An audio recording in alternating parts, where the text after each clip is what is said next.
রান্নাঘরে আপনাদের সকলকে স্বাগত। আশা করি আপনারা সকলে খুবই ভালো আছেন। তো আজকে আমার রেসিপি মাগুর মাছ দিয়ে পাতলা ঝোল। এই ঝোল শরীরের পক্ষে অনেক উপকার এবং খেতেও অনেক সুস্বাদু। ঘরোয়া কিছু উপকরণ দিয়ে খুব সহজেই এই রেসিপি বানানো যায়। তো আপনাদেরকে পুরো ভিডিওটা দেখার অনুরোধ রইল। ভিডিওটা ভালো লাগলে লাইক কমেন্ট শেয়ার করে দেবেন এবং চ্যানেল নিয়ে যারা নতুন আছেন সাবস্ক্রাইব করে পাশে থাকবেন। তো চলুন ভিডিওটা শুরু করা যাক।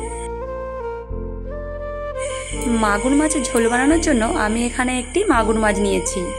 এই মাগুর মাছটি ভালো করে কেটে পরিষ্কার করে নেব। দেখুন কত বড় মাগুর মাছটি।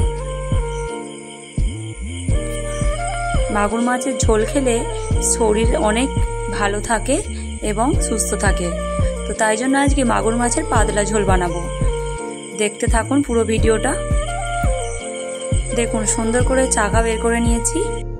এরপর এখানে নিয়েছি কুলেখাড়া শাক, কাঁচা কলা, লাউ শাক, পেঁপে আর আলু। এরপর সবগুলোকে ভালো করে কেটে নেব। কুলেখাড়া শাক শরীরের পক্ষে খুব উপকারিতা। লাউ ডগা দিয়েছি, আপনারা চাইলে নাও দিতে পারেন। তো দিলে তাতে টেস্টটা আরও বাড়ে। যাই হোক, পাতাগুলিকে ভালো করে ঝেড়ে বেছে নেব, কারণ পাতার মধ্যে অনেক পোকামাকড় থাকে। তারপরে এইভাবে কেটে নিয়েছি। এরপর কেটে নেব পেঁপে। পেঁপের ভালো করে খোসা ছাড়িয়ে কেটে নেব। দেখুন খুব সুন্দরভাবে খোসা ছাড়িয়ে নিয়েছি। এরপর কেটে নেব। আমি এইভাবে পেঁপেটি কেটে নিয়েছি। এরপর কেটে নেব আলু। আলুগুলিকেও একইভাবে কেটে নেব। দেখুন এইভাবে সব আলুগুলিকে কেটে নিয়েছি। এরপর কেটে নেব কাঁচা কলা। তো আমি কাঁচা কলা কাটার জন্য একটু জলে অল্প করে হলুদ দিয়ে দিয়েছি, তাতে কলাটি কালো হবে না।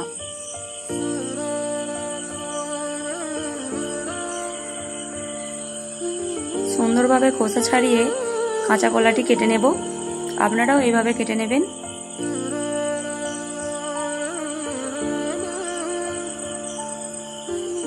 অবশ্যই একবার বাড়িতে এইভাবে বানিয়ে ফেলবেন। এখানে আমি মাছগুলিকে ভালো করে লবণ হলুদ দিয়ে মাখিয়ে নেব।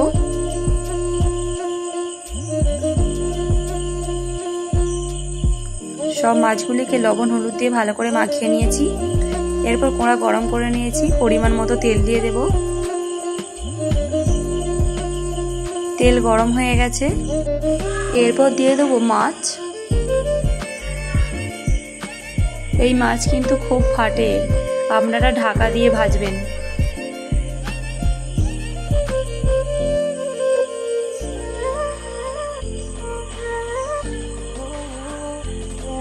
সব মাছগুলি একেবারে দিয়ে দিলাম।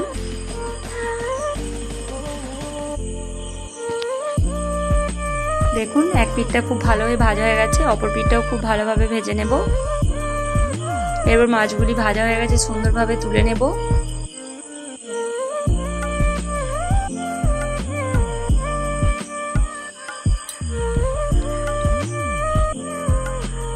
সব মাছগুলিকে তুলে নিয়েছি। এরপর ওই একই তেলে দিয়ে দেব কেটে রাখা সবজি। খুব ভালো করে নাড়াচাড়া করে নেব। এরপর দেব পরিমাণ মতো লবণ হলুদ দিয়ে আবারও খুব ভালোভাবে নাড়াচাড়া করে নেব। একবার ঢেকে দেব, তাতে সবজিগুলো ভালোভাবে মজে যাবে আর নাড়তেও সুবিধা হবে। দেখুন খুব সুন্দরভাবে ভেজে নিয়েছি। এরপর দিয়ে দেব কাঁচা কলা আর বেগুন।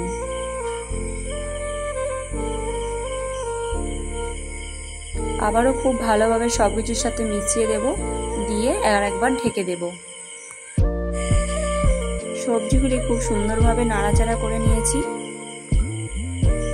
দেখুন হালকা ভাজা হয়েছে। অল্প লঙ্কা গুঁড়ো দেব, আপনারা নাও দিতে পারেন, কাঁচা লঙ্কাও দিতে পারেন। অল্প হলুদ গুঁড়ো দেব, অবশ্যই পরিমাণ মতন দেবেন। এরপর আমি জিরে মৌরি বেটে নিয়েছিলাম, এটি দিয়ে দেব। দিয়ে সব কিছুকে ভালোভাবে কষিয়ে নেব।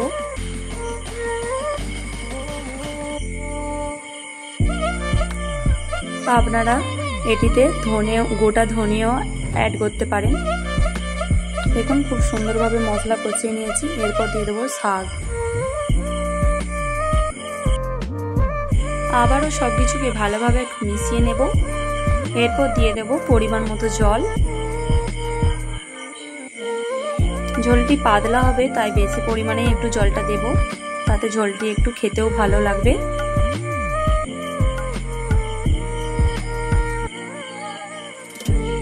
এরপর দিয়ে দেবো পরিমাণ মতো লবণ। আবারও খুব ভালোভাবে সব কিছুকে মিশিয়ে দেব। ঢাকা দিয়ে খুব ভালোভাবে সব কিছুকে সেদ্ধ করে নেব। দেখুন খুব সুন্দরভাবে সেদ্ধ হয়ে গেছে। এরপর দিয়ে দেবো ভেজে রাখা মাছ। মাছ দিয়ে আবারও সব কিছুকে ভালোভাবে মিশিয়ে দেব।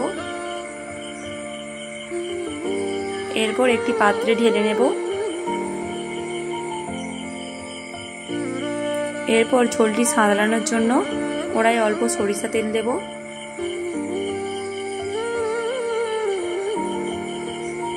তেজপাতা, শুকনো লঙ্কা আর 5 ফোড়ন নিয়েছি, এটি দিয়ে দেব। দিয়ে সব কিছুকে ভালোভাবে মিশিয়ে দিয়েছি। এরপর ঝোলটি ঢেলে দেব। সব কিছুর সাথে খুব ভালোভাবে মিশিয়ে নেব।